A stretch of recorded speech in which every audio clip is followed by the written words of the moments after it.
Olá, graça e paz. Aqui quem fala é o Pastor Rui. Primeiro, curta o nosso vídeo, se inscreva no canal, compartilhe com seus amigos. E na nossa série de entrevistas, essa é a segunda entrevista do canal e é uma entrevista muito especial para mim. Temos aqui o pastor Harold Gilmer, vice-presidente da Sociedade Bíblica Trinitariana. E todos que acompanham um pouquinho esse canal sabem do carinho e do respeito que eu tenho pela Trinitariana, pela ACF. Eu gostaria hoje de compartilhar um pouco com os irmãos que estão assistindo, né? Esse trabalho feito pela Trinitariana, esse trabalho feito pelos irmãos da Sociedade Bíblica Trinitariana do Brasil, na figura do pastor Haroldo, né? Pedir para ele se apresentar um pouquinho, falar do trabalho dele na igreja local e na própria Trinitariana. A palavra é sua, pastor. Seja bem-vindo. Obrigado, pastor. Muito obrigado por esse privilégio, por esta oportunidade e também agradecer a todos que estão assistindo e dar os parabéns ao pastor pelo seu trabalho, não só no YouTube, mas também o seu trabalho de implantação de igrejas. Eu também sou um implantador de igrejas. Estamos com uma nova congregação. Estamos com uma tenda, né, ao lado de uma casa. As crianças estão na casa e nós na tenda por conta da pandemia. E nós não temos nosso batistério ainda. A minha baixinha de 6 anos viu o irmão batizando e quando ela viu, ela ficou com vontade de batizar. Então o irmão está influenciando a minha família. Amém. Então, parabéns, louvado seja Deus. E estou com a Trinitariana já há 20 anos. Sexta-feira passada completei 20 anos. Vim para o Brasil depois de terminar o seminário, né? Fiz o seminário em exposição bíblica lá na Pensacola Theological Seminary, na Flórida. E meu pai me convidou para fazer um estágio apenas de 1 ano, mas quando eu cheguei foi uma luva. Tudo que eu aprendi, eu fiz faculdade de desenho gráfico e publicidade, depois eu fiz um mestrado em exposição bíblica, e quando eu comecei na sociedade foi uma luva. Tudo que eu aprendi no seminário, na faculdade, eu realmente pude usar na Trinitariana, e depois de 1 ano eu estava tão envolvido que eu não podia simplesmente deixar, né, o Brasil, deixar o trabalho aqui. Fiquei um mês inteiro orando com os meus pais. Aí fui falar com o pastor da igreja do meu pai, contei para ele meu dilema, porque na época eu imaginava que eu iria para o Camboja ser missionário. Mas eu conversei com ele, falei do meu dilema, perguntando o que as pessoas vão pensar, mas ele falou para mim uma coisa. Falou para eu não ter medo do que as pessoas iam pensar. Lá no fundo, eu sabia o que Deus queria que eu fizesse. Quando ele falou aquilo, eu sabia que era para eu ficar no Brasil. E pela graça de Deus, Deus me deu um amor pelo meu povo, né, pelo Brasil. Quando eu era criança, meus pais são missionários americanos, né?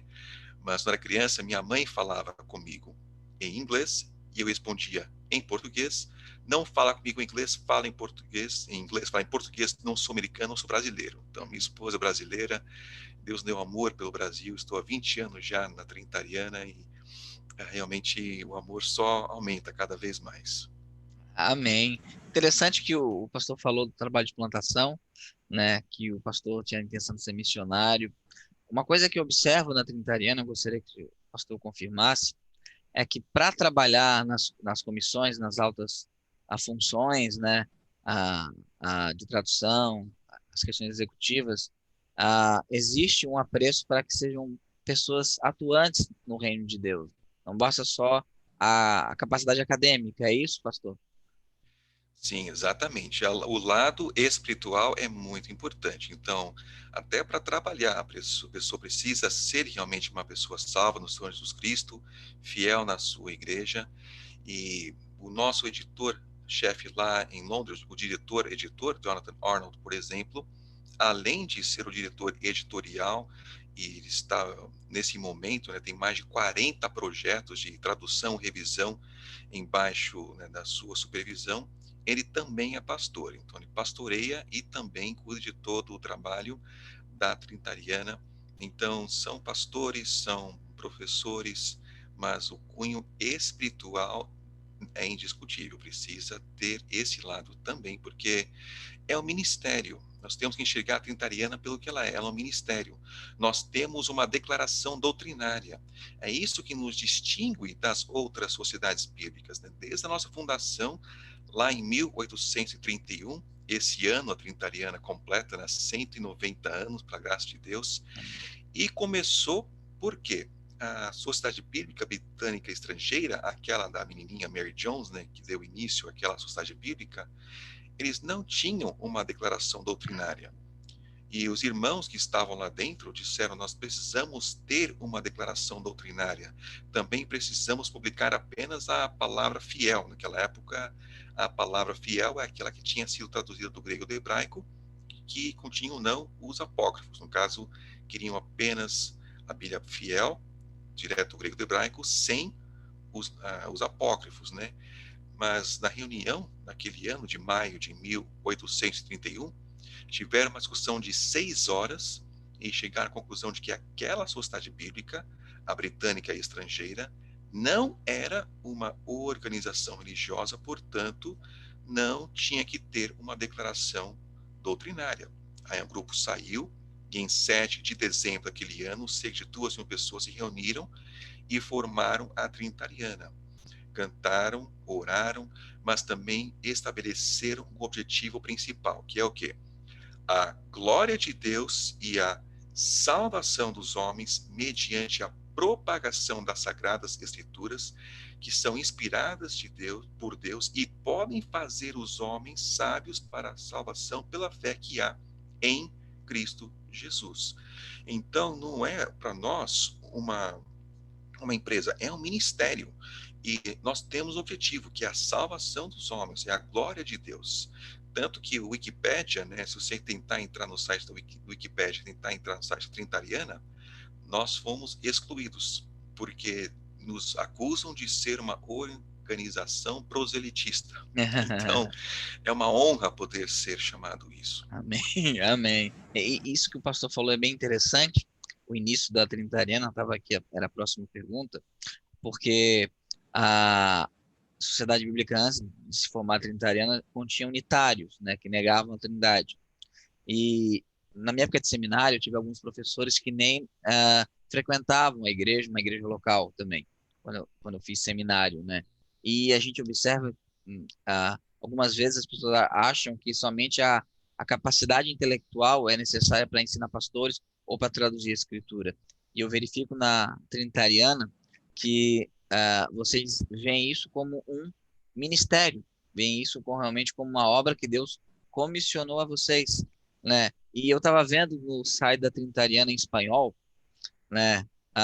Muitos trabalhos missionários, né? Que eles mostram lá, a Bíblia sendo distribuída no Novo Testamento, a Reina Valera está sendo revisada, né? Que é muito bom. Né? Eu gostaria que o pastor falasse alguns desses trabalhos que a Trinitariana tem pelo mundo, trabalhos missionários mesmo. Sim, porque o da Trinitariana é um trabalho completo. Não é apenas o da tradução. A tradução é a semente. Acho que o melhor exemplo que a gente pode usar para entender o trabalho de uma sociedade bíblica é a parábola do semeador. Então, primeiramente, você tem a semente, que é a palavra de Deus. Então, quando a gente para e pensa na semente, a gente pensa na palavra, pensando a palavra para cada pessoa, então é a tradução. Então, vamos lá, vamos traduzir a Bíblia? Sim. Agora, vamos traduzir o quê? Vamos traduzir o texto crítico, que, por sinal, né, foi impresso pela primeira vez 50 anos depois da fundação da Trinitariana. Né?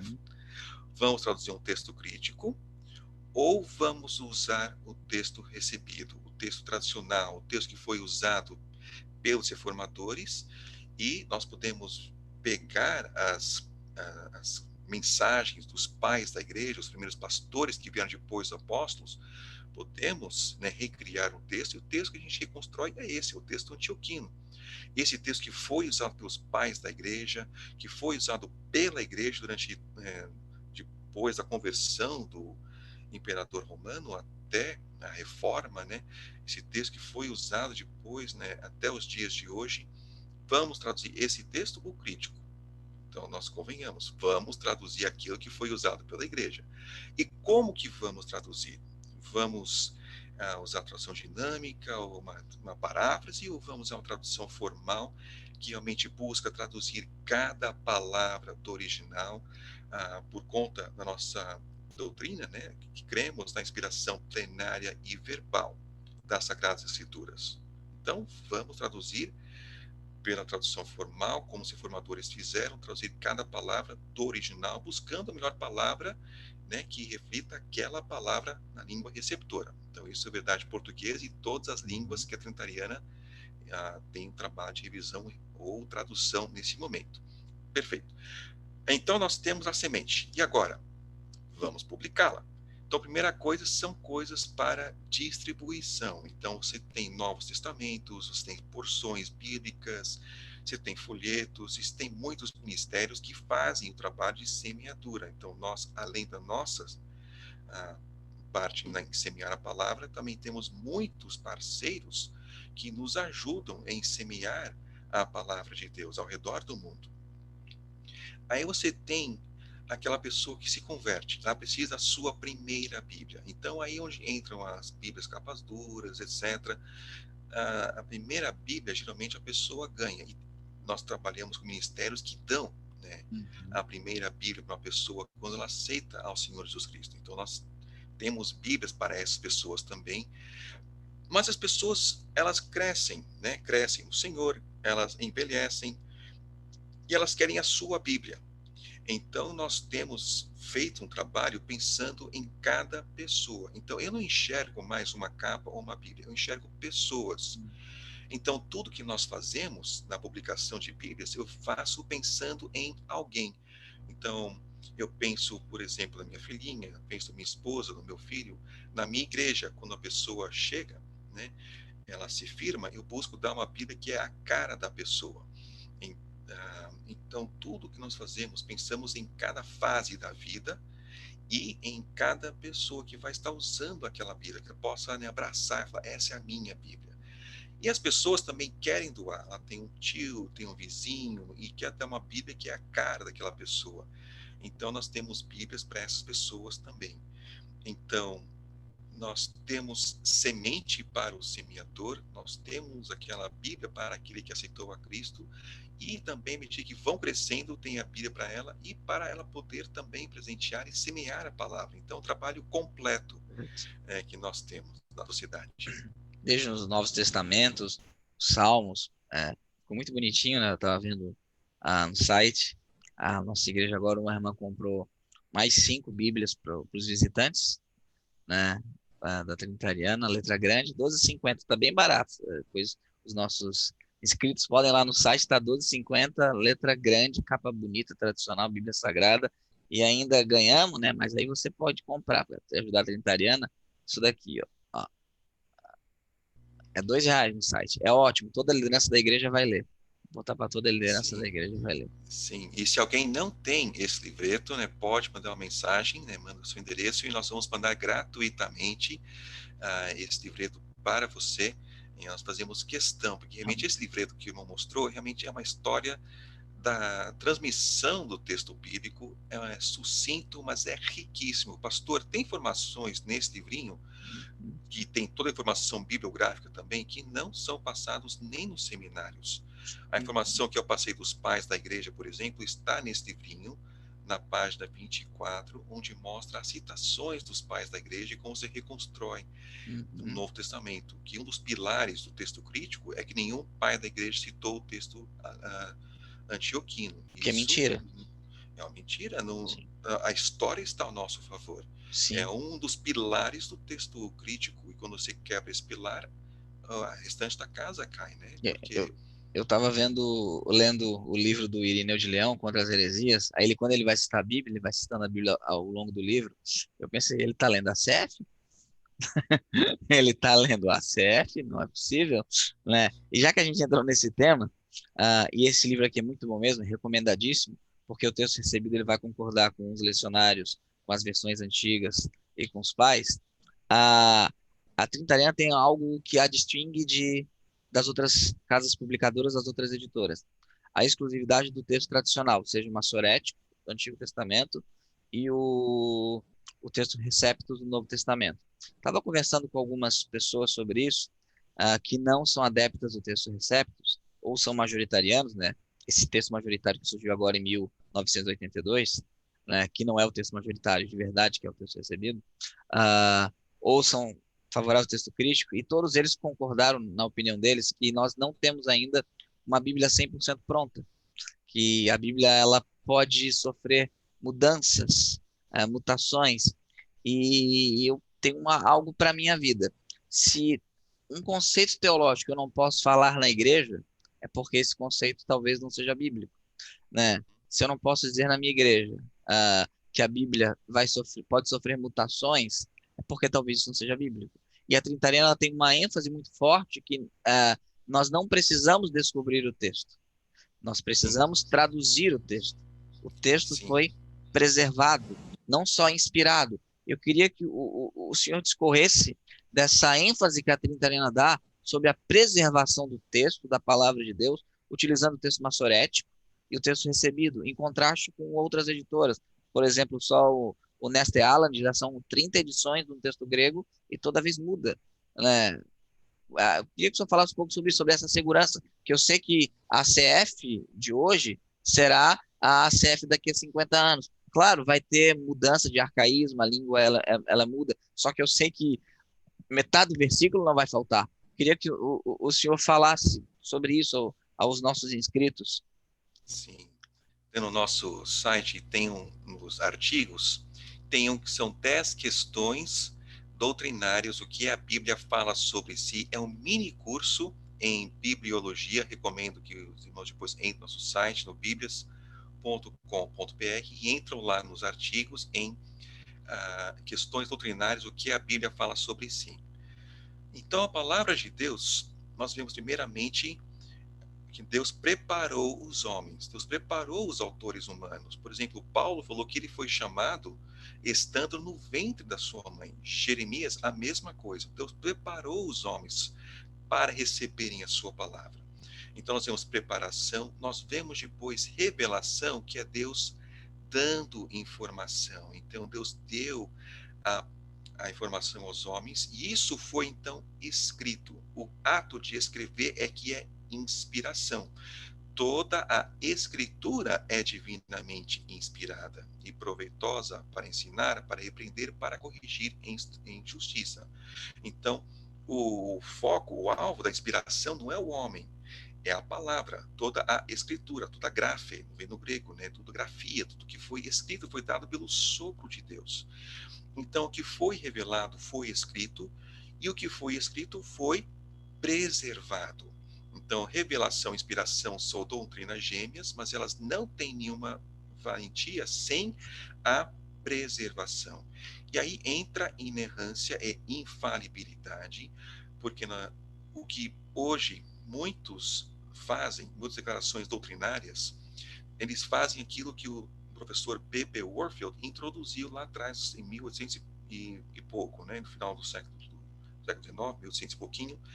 Ele atribuiu inerrância apenas aos originais.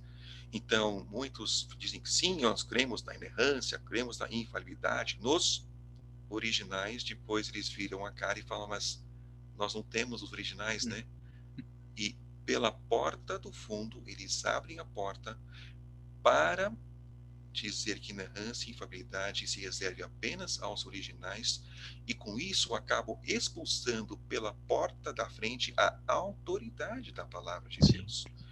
Então nós vemos que tem sim a preservação da palavra de Deus. Então, Jesus prometeu, os céus e a terra passarão, das minhas palavras não hão de passar.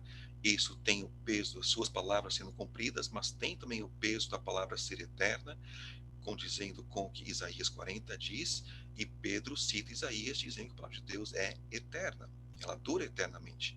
Então a preservação foi prometida.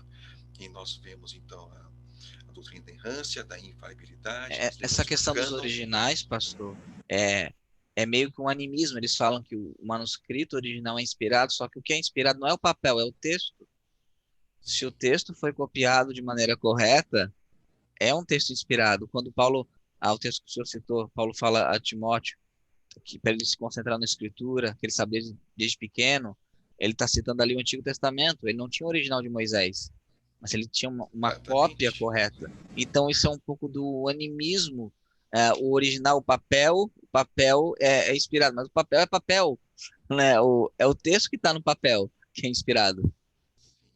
É uma coisa muito importante, até já mencionei para o irmão isso, é a transmissão do texto, como é que se deu.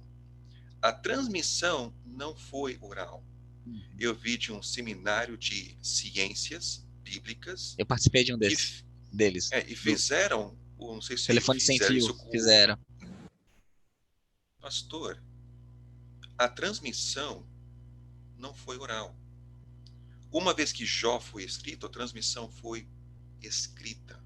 Uhum. Nós temos na lei de Moisés a instrução de como era para o rei fazer a sua cópia, para fazer do original. A transmissão, a instrução para as cópias e a transmissão pela história foi por escrito. Sim. O Antigo Testamento foi escrito, nós vemos o Talmud, as regras talmúdicas, nós vemos os maçoretas, a reverência que eles têm pelo nome de Deus, as regras que eles têm de copiar, contando o número de vezes que Aleph aparece, Bet, e assim por diante. E os primeiros cristãos eram judeus. Paulo conhecia as regras talmúdicas, conhecia como fazer cópias. Os primeiros cristãos eram judeus, conheciam, eles fizeram cópias. Sim, era para fazer cópias e mandar para as igrejas.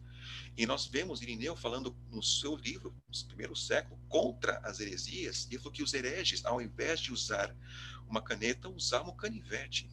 Então, quando você tem a transmissão por escrito, qualquer alteração, ou ela é não premeditada, ou ela é premeditada. Quando você vê como eram feitas as cópias do Novo Testamento, você entende por que algumas soletrações de nomes, algumas coisas Sim. assim, são diferentes. Por quê? Para ter linha de produção, ficava numa sala, por exemplo, 20 pessoas ou 10 pessoas, uma pessoa ficava na frente editando e as outras copiavam, né? E à medida que iam ouvindo, iam escrevendo. Então, esse tipo de coisa você encontra, então, facilmente identificar um erro não premeditado, mas é na, na cópia, né? Isso é fácil de identificar. Mas as outras cópias, os hereges, modificaram, não criam na deidade do Senhor Jesus Cristo, alteraram, modificaram o texto. Sim, não podemos olhar os manuscritos antigos com um olhar de inocência, já Sim. que não mexeram lá atrás. Mexeram e mexem hoje. Há grupos que não aceitam a deidade do Senhor Jesus Cristo e mudam a palavra, fazem traduções de acordo com a sua doutrina. Então, fazem isso hoje e fizeram lá atrás. Uhum. Mas nós temos que ver que a transmissão foi por escrito. E quando você começa a comparar, os manuscritos são mais de 5.000 manuscritos ou fragmentos da família de texto tradicional, o texto de Antioquia, e todos esses, né, você pega mais de 5.000, eles concordam entre si. As Sim. variantes, que são coisas, soletração de nomes, coisas assim que são fáceis de identificar nas 5.000 cópias, são cerca de 215, varia um pouquinho mais ou menos, né? Mas cerca de 215 é o número que as É pessoas pequeno. concordam. Uhum. 5.000 cópias concordam entre si. Tanto que quando Westcott e Hort fizeram o seu Novo Testamento Crítico, eles consultaram o texto alexandrino, dos sináiticos, o Vaticanos, outros dois, e consideraram também o Receptus. Eles deram um voto para os sináiticos, que é aquele texto que foi encontrado no Monte Santa Catarina, um voto para o texto que foi encontrado lá na Biblioteca do Papa, os outros dois manuscritos, e quando chegaram ao texto tradicional, deram um voto, porque foi um coro. Então nós vemos que realmente tem um coro que vai dos pais da igreja até os dias de hoje, e é uma linha Ininterrupta. ininterrupta. Exato. Então nós vemos que a transmissão foi por escrita, sim. Então qualquer alteração, ela é ou não premeditada ou premeditada. Quando chega no texto crítico, você pega o Alexandrino, por exemplo, pega os sinais vaticanos, só entre eles, nos evangelhos, você tem mais de 2.000 diferenças. Então vamos lá. Foi feito trabalho, sim, né, de crítica textual, quando foi feito o textos receptos, porque textos receptos é o termo que é usado para o texto grego, o texto antioquino, o texto bizantino, o texto tradicional, na sua forma impressa. Então, ela foi impresso a primeira vez, foram feitas várias edições até chegar àquela que o próprio Almeida usou na tradução da Bíblia, a segunda edição de Beza, se não me falha a memória, e no prefácio estava em latim. Temos agora o texto que é recebido por todos, no latim, textos receptus. Então, surgiu então o termo textos receptus, que é a forma impressa do texto tradicional. Então, vamos lá. Aí que nós diferimos do pessoal do texto majoritário, ok? O texto bizantino, com certeza, é maior. Tem mais de 5.000 cópias contra um punhado de outras cópias, né? Então, realmente é o valor, o tamanho esmagador assim, de cópias, número de cópias, né? Então, para nós dizermos crítica textual, é importante, for necessário, sim. Quando? No passado. Isso já foi feito lá atrás. O pessoal do texto majoritário ainda está fazendo crítica textual, ainda está tentando criar um texto que para eles é recebido, mas para nós dizemos, não, isso já foi feito, é importante, mas já foi feito lá atrás. Então, nós temos o grego e o hebraico como a nossa autoridade. Então, Sim. toda tradução tem que ser tradução fiel do grego, o Receptus, e do massorético no hebraico. E não estamos fazendo uma crítica textual do grego. Não, para nós é traduzir fielmente o que já foi Já feito. tem. Já foi dado, Já né? tem, exato. Então, por isso que não estamos fazendo esse trabalho tentando revisar o grego, tentando revisar o hebraico, massorético nem o Receptus. É traduzir para cada pessoa. Eu vou dizer uma coisa forte agora, pastor. A nossa missão é uma palavra fiel para cada pessoa. Nós temos o Brasil com o nosso campo missionário. Mas além do Brasil, nós temos o mundo. Nem todos os países têm liberdade religiosa. Coreia do Norte, a própria Venezuela. Nem todos os países têm condições financeiras. A Venezuela, nossa vizinha. Sim. Mas só porque um país não tem liberdade religiosa, ou só porque as pessoas em um país não têm condições financeiras, isso não é desculpa para nós não enviarmos uma cópia fiel Sim. para cada uma daquelas pessoas. Isso não é desculpa para elas não terem a sua própria cópia da palavra de Deus. Então, por isso, a Trintariana, ela está envolvida, engajada, não só na tradução, não só na revisão, mas na distribuição, buscando parceiros para distribuir a palavra de Deus. E pela graça de Deus, milhões de cópias dessa palavra de Deus têm saído. Só ano passado, no português, a forma impressa foi mais de 1,7 milhões de bíblias no português. Pelos aplicativos, mais de 4,5 milhões. São mais de 7 milhões, né, de cópias, 6 milhões, perdão, de cópias no ano passado que foram, então, enviadas, né, distribuídas no português, mas nós temos o mundo inteiro, e são 7 bilhões de pessoas. Sim. Então, o trabalho é muito grande. E, então, nós temos a grande comissão do nosso Senhor Jesus Cristo e precisamos atentar a isso. O trabalho é muito grande, precisamos de tradutores, precisamos de semeadores da palavra de Deus. É verdade, pastor, o senhor falou algo muito importante. Às vezes as pessoas se perdem tanto para tentar redefinir um texto que Deus já deu, esquecem da obra missionária, né? Tanta energia gasta entre os críticos textuais para cortejar manuscritos, né? Tanto dinheiro gasto, quando nós já temos um texto que esse texto basta ser traduzido e ser dado, enviado a quem precisa. E isso me traz uma coisa bem interessante. Quando a gente observa a metodologia de outras casas publicadoras, elas decidem a cada edição o que entra e o que sai. Elas decidem a cada edição essa passagem aqui, aquela passagem ali. Elas se colocam como senhoras do texto, né? O texto se torna refém delas, porque eles não creem que receberam o texto. Eles estão reconstruindo, só se reconstrói o que foi perdido. Então elas partem do pressuposto que o texto se perdeu, ou Deus não quis ou não pôde preservar. Quando nós vemos para a Trinitariana, nós vemos o oposto. Uma casa publicadora, uma editora que se submete ao texto, que não é senhora do texto.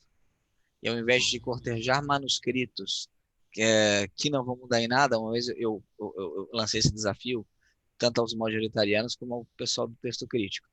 E eu vou falar esse desafio para o senhor, que é assim: o pessoal do texto crítico leva em conta a antiguidade apenas, e o texto majoritário, os majoritarianos, né, levam apenas a um número e não levam em consideração a história, os pais e que nós já temos o texto.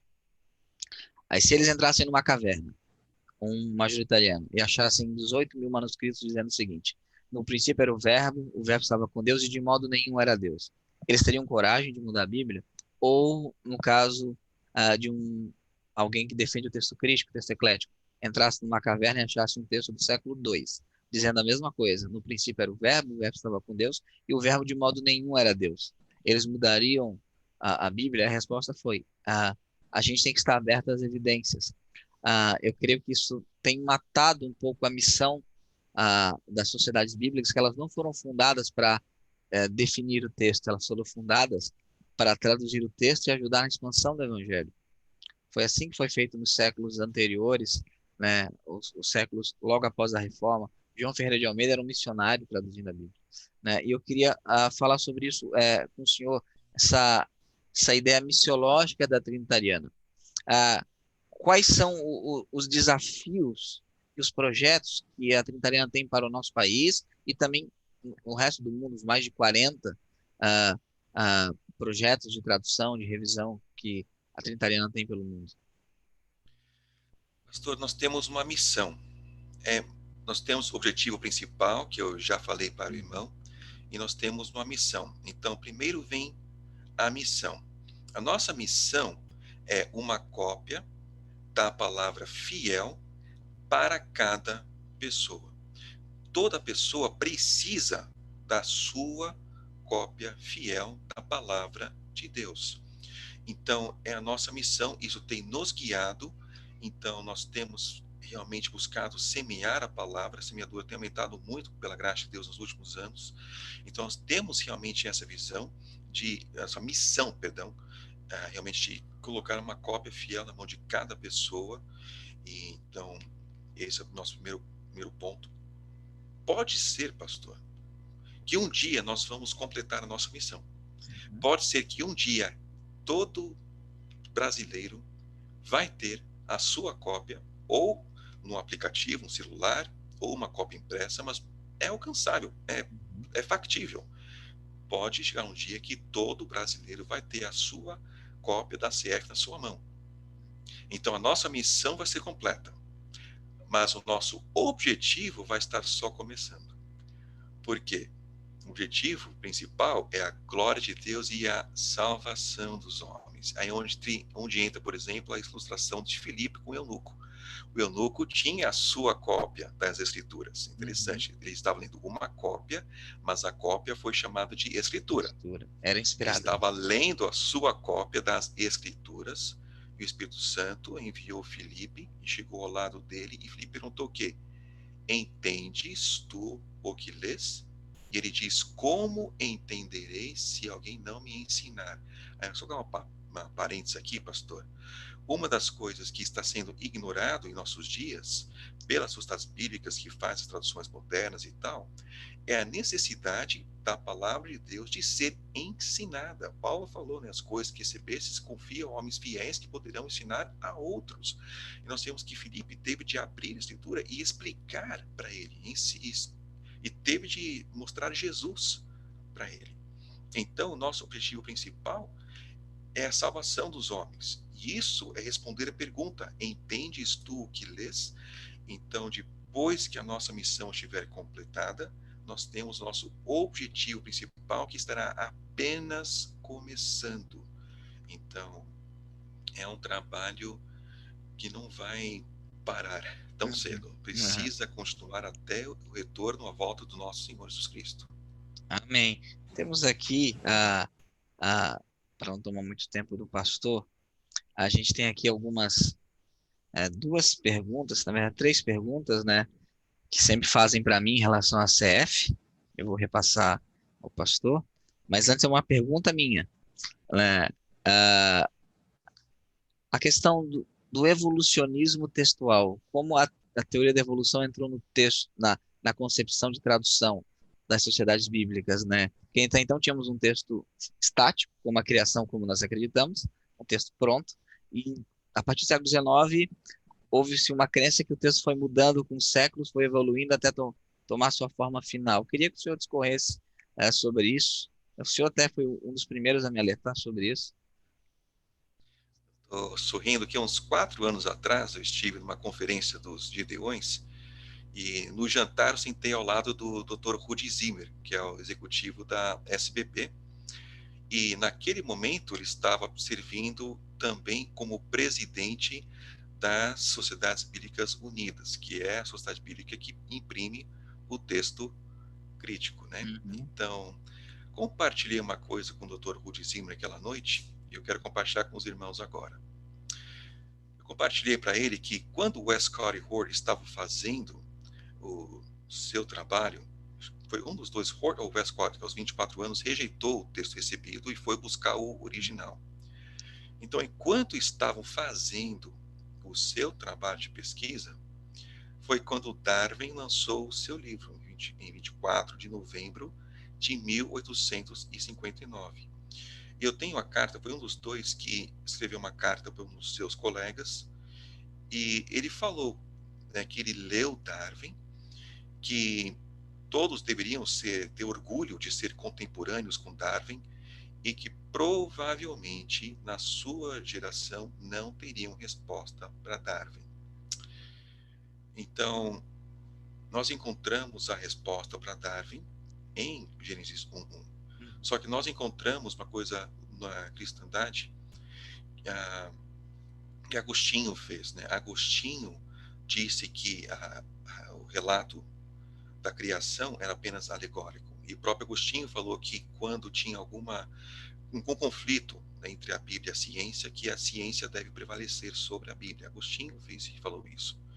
Então, o solo, digamos, para a evolução foi preparado dentro da cristandade. Mas esse cunho, esse olhar evolucionista afetou, sim, Westcott e Hort. Então, eles colocaram a igreja acima da Bíblia, e para eles a Bíblia evoluiu dentro da igreja. Por isso que eles dizem, um dos pilares deles, né, que nenhum pai da igreja citou o texto tradicional, o texto antioquino. Para eles, a igreja foi fazendo revisões, criaram a ideia da revisão luciênica. Não tem nenhuma base. Mas tem o ditado, acuse-os do que você Você faz. faz. Eles acusaram a igreja de ter feito isso lá atrás, mas eles fizeram isso. Eles fizeram uma revisão. Eles criaram um novo testamento crítico, que não é canônico, na sua forma, não é como foi aprovado no cânon, quando foi reconhecido, na verdade, no cânon. Eles criaram um novo testamento eclético, fizeram uma montagem e publicaram isso. E para eles, a evolução realmente é o pilar, porque para eles a Bíblia evoluiu. Então, a igreja está acima da Bíblia. Eles eram homens idólatras, sim, não eram cristãos, crentes como nós somos, como nós entendemos o cristão, que é alguém que crê na Bíblia. Eles não trataram a Bíblia como inspirada, trataram como um livro qualquer, como um clássico, como Homero. Eles não trataram com inerrância, infalibilidade, não acreditavam na preservação em hipótese alguma. Para eles, a Bíblia evoluiu dentro da igreja. Eu compartilhei isso com o Dr. Rudy Zimmer. A única resposta que ele teve é uma questão de perspectiva. Não falou mais nada. Ele acertou. É a questão de perspectiva. Como é que você olha a palavra de Deus? Ela é a palavra de Deus ou ela contém a palavra de Deus? O que é que veio primeiro? A igreja ou a Bíblia? A Bíblia é fruto da igreja ou a igreja é fruto da Bíblia? Então, a igreja está acima ou abaixo da palavra? A palavra de Deus foi dada e preservada ou ela se perdeu e precisa ser reconstruída? Sim, acertou. É uma questão de perspectiva. Infelizmente, as Sociedades Bíblicas Unidas não têm a perspectiva que nós temos. A Sociedade Bíblica do Brasil não tem a perspectiva que nós temos. Eles não têm uma declaração doutrinária. Nós cremos que Deus deu e preservou a sua palavra. Nós temos a história ao nosso favor. Amém, amém. É, isso é uma questão bem séria mesmo, né? Vocês colocar a Bíblia debaixo do nosso raciocínio e autoridade. É algo que não combina com só a Escritura. Vou passar aqui para as perguntas. Ah, a primeira pergunta, é: o que seria a equivalência formal, que nós tanto falamos, e o que seria equivalência dinâmica, e por que que a trinitariana utiliza a equivalência formal? Eu sei a resposta, mas eu vou deixar que o vice-presidente da trinitariana fale, que tem muito mais cancha para falar do que eu. Perfeito, vamos lá.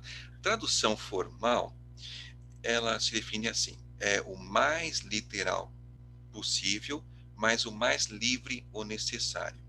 Então, como assim? Nós tentamos traduzir cada palavra da língua original, buscamos traduzir, buscar na língua receptora, né, a mesma palavra na língua receptora que está na língua original.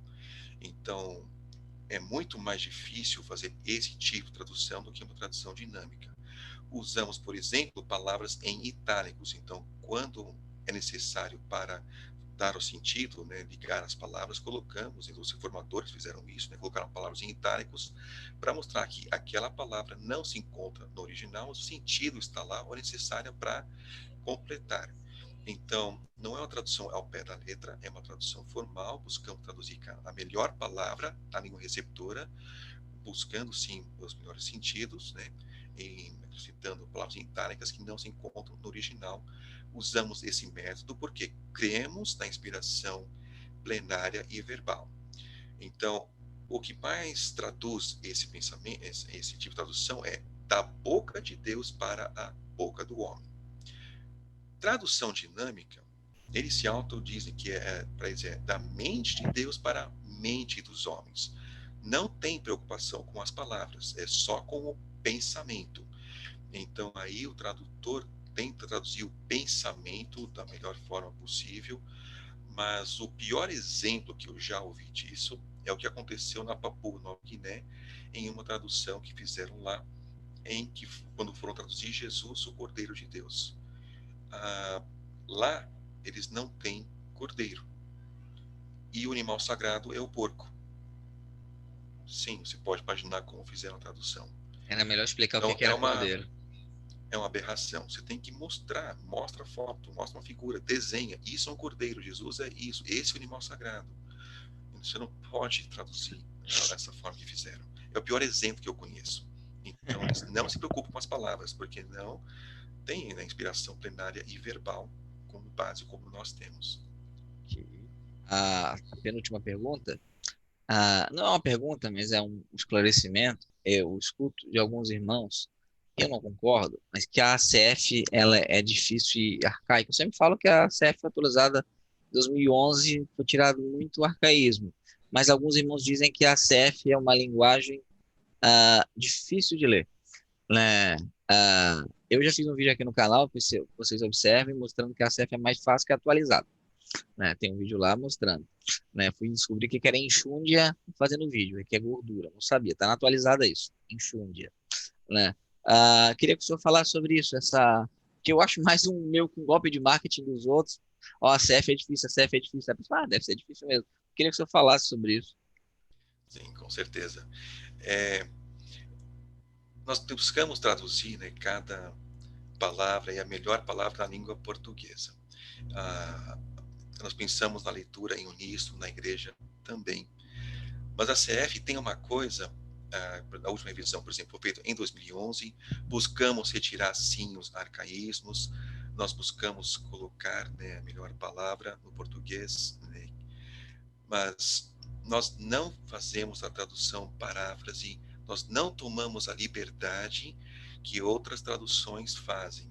E a, a nova atualizada, por exemplo, ela tomou liberdades extremas, por exemplo, Isaías 28:10. Tiveram até que revisar isso. Blá, blá, blá, né? Exatamente, porque no grego, no hebraico, perdão, está lá, né? Porque é regra sobre regra, mandamento sobre mandamento. E nessa não autorizada, tentando simplificar, quando tem a pessoa como foco, né, colocaram que é blá, blá, blá, blá, blá, blá. Isso é uma É uma, sim, aberração. Eles mesmos tiveram que mudar na segunda edição. Mas a palavra de Deus, como eu já disse, né, ela precisa ser estudada. Procura apresentar-te a Deus aprovado, como obreiro que não tem de que se envergonhar. Então, uma coisa que é muito importante nós reconhecermos, como só me repetindo, precisamos entender que a palavra de Deus precisa ser ensinada, precisa ser estudada. A ACF é a melhor Bíblia que tem para estudar a palavra de Deus. Porque nós tentamos colocar as palavras no português que têm o mesmo significado da palavra no grego.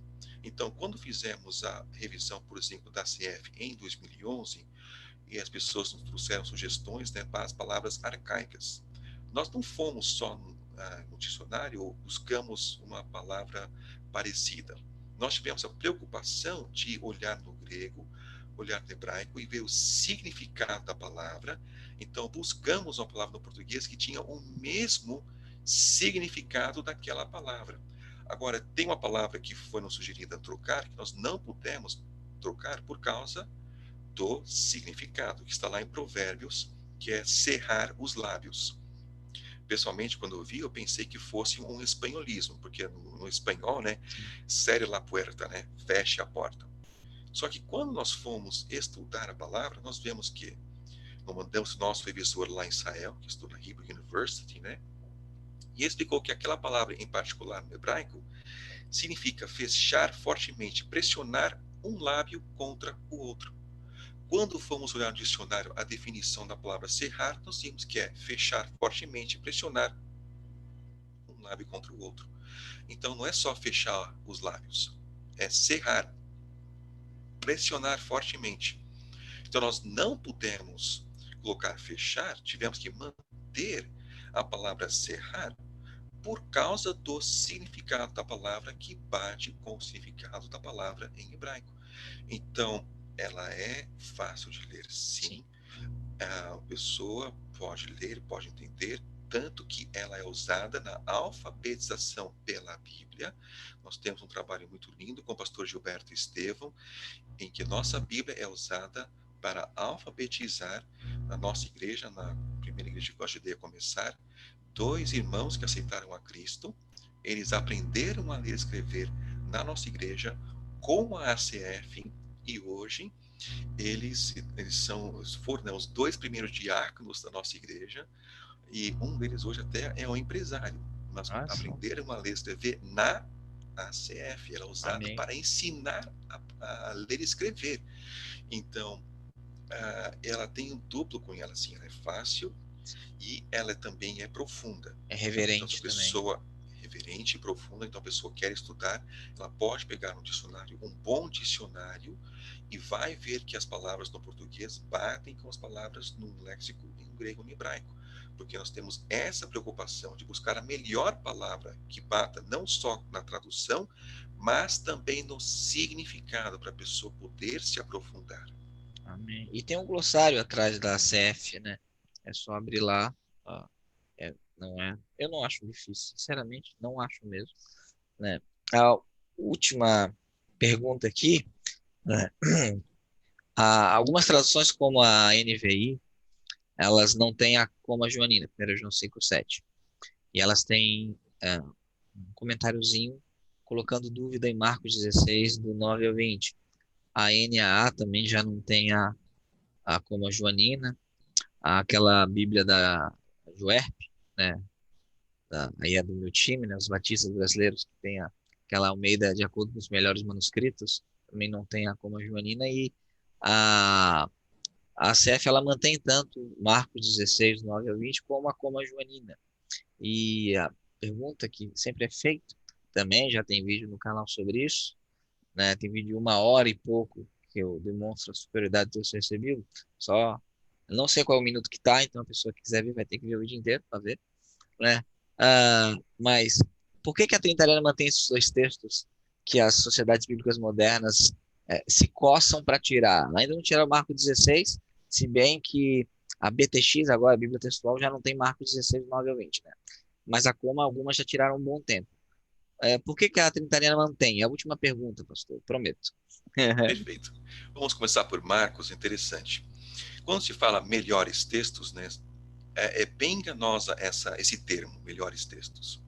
Porque você pega o texto lá, um manuscrito, né, do Monte Sinai, aqui do Mosteiro de Santa Catarina, e está faltando Marcos 16. Mas é interessante, porque você pega o do Vaticanos, que é bem parecido no layout, e tem Marcos 16. O do Vaticanos, ele não tem nenhuma página em branco. O do Monte Sinai também não tem nenhuma página em branco, a não ser a de Marcos 16.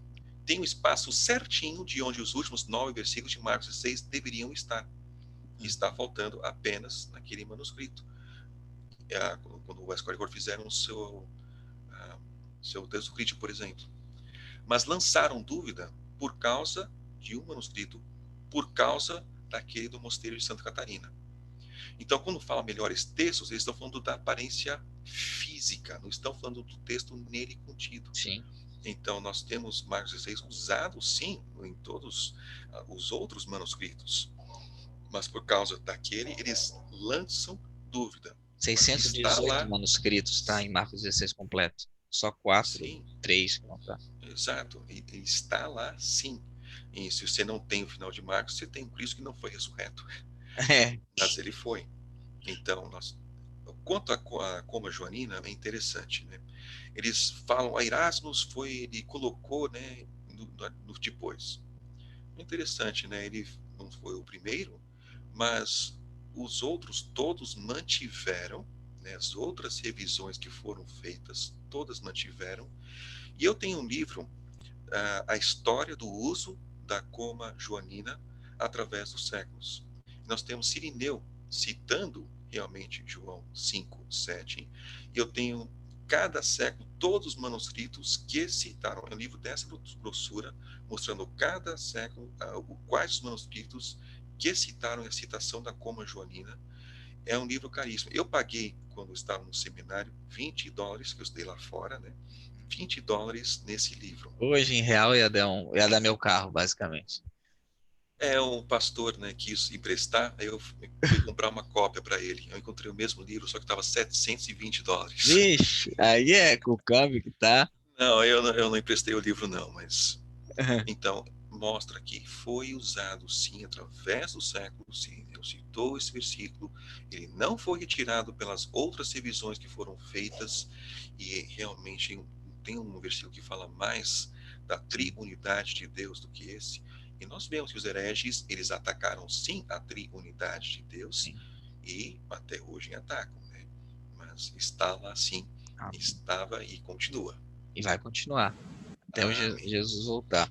Para encerrar, é uma palavra de despedida do pastor aos nossos inscritos, aos nossos visualizadores. Eu quero agradecer imensamente o seu tempo, né, para abençoar esse pequeno canal, né, um trabalho de formiguinha, sem recursos. Também não tenho muito tempo para o canal devido às atividades da igreja.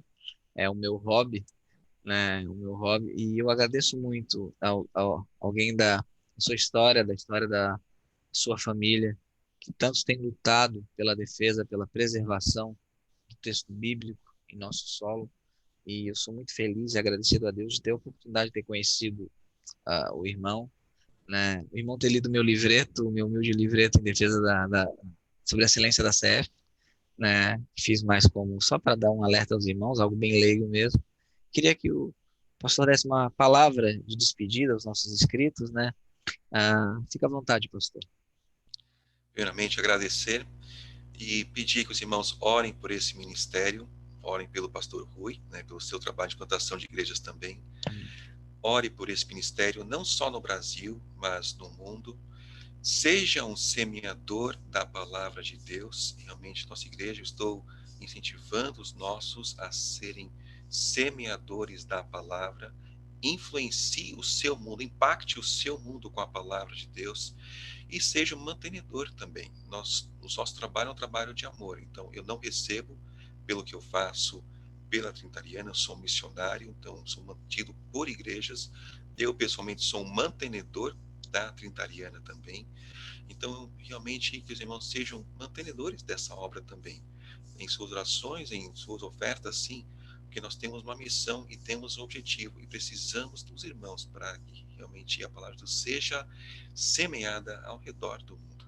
Amém. A conta da Trinitariana e o site vai estar na descrição do vídeo. Novamente agradeço ao pastor e vamos nesse momento orar, né? Porque não é eu sempre coloco lá quando vou compartilhar sobre a Trinitariana, não é uma editora, é um trabalho missionário, é uma missão, né? Então vamos orar, agradecendo ao Senhor, né? Que Deus possa abençoar todos que viram o vídeo, possam refletir, possam comprar sua CF. Está baratinha no site, tem muita capa bonitinha. Eu ainda prefiro as capas tradicionais, eu sou bem chato com isso, né? Gosto das capas tradicionais, a minha azul está aqui. Ó. Ele foi presente da italiano, agradeço também. É, mas eu não ganhei, eu não falo bem porque eu ganhei de presente. Eu falo bem sempre porque tem que falar bem. Então vamos orar então. Vou orar para que Deus abençoe a sua vida, pastor, e manda um abraço para sua filha e fala que ela se batizar vai ser a melhor coisa para fazer na vida dela. Amém, amém. Vamos orar. Senhor Deus e Pai, nós te louvamos, Senhor, por tua graça, pelo teu amor, Deus, pela tua misericórdia.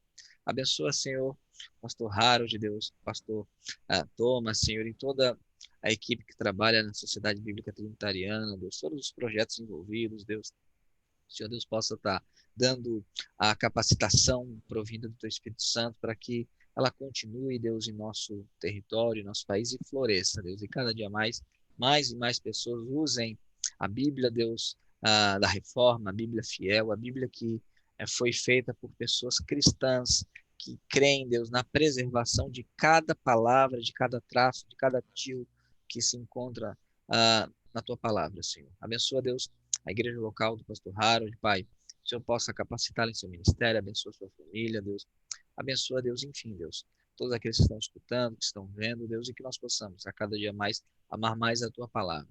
É o que nós oramos, agradecidos, em nome de Jesus. Amém. Pastor, muito obrigado. Obrigado, pastor. Deus abençoe cada um dos irmãos e no que pudermos ajudar, estamos à disposição. Amém.